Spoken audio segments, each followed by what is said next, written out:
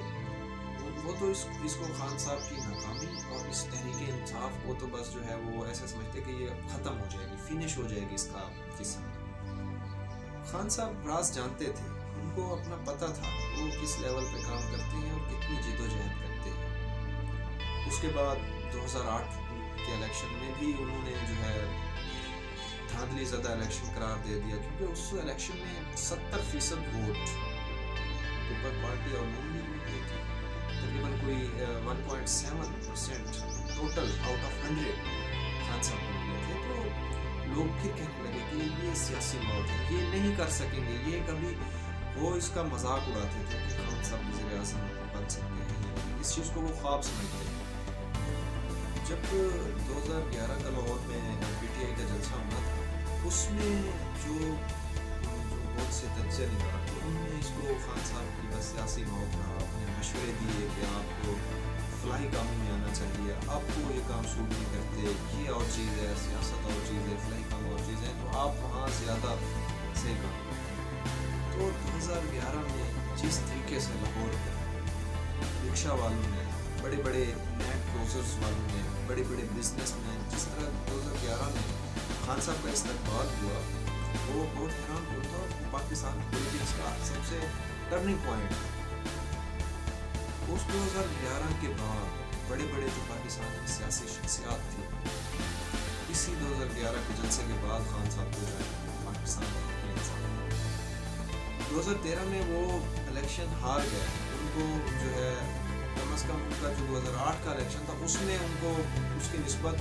زیادہ سیٹیں ملی، لیکن وہ الیکشن ہار گیا تھا۔ لیکن ایک نیا پولیٹیکل پارٹی انٹروڈیوس ہوا پاکستان۔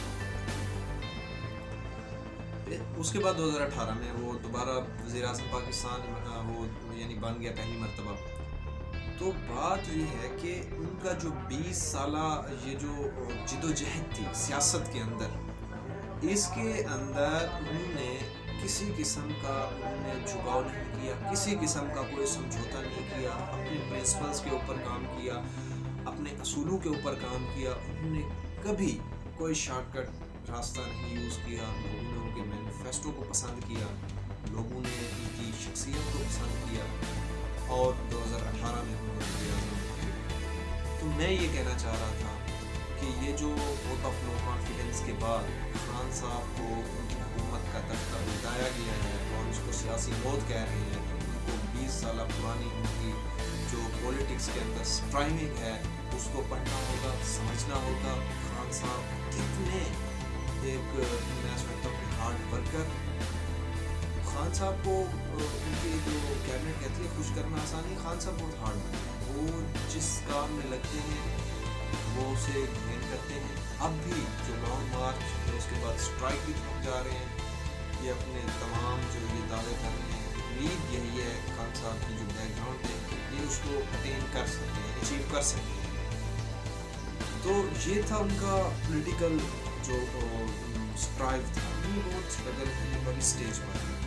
اور ان کو تو کسی چیز کی فکر نہیں، نہ ان کا یہاں پہ فیملی ہے، وہ تو صرف اور صرف پیپل آف پاکستان کے لیے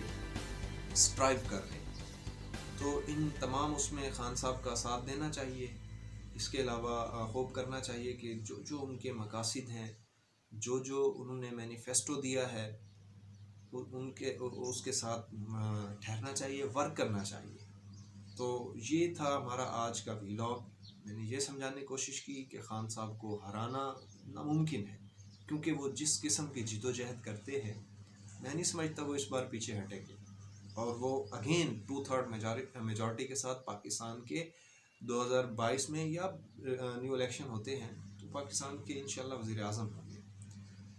تو آج کے لیے اتنا ہی، مجھے اجازت دیں، اللہ حافظ، پاکستان زندہ باد۔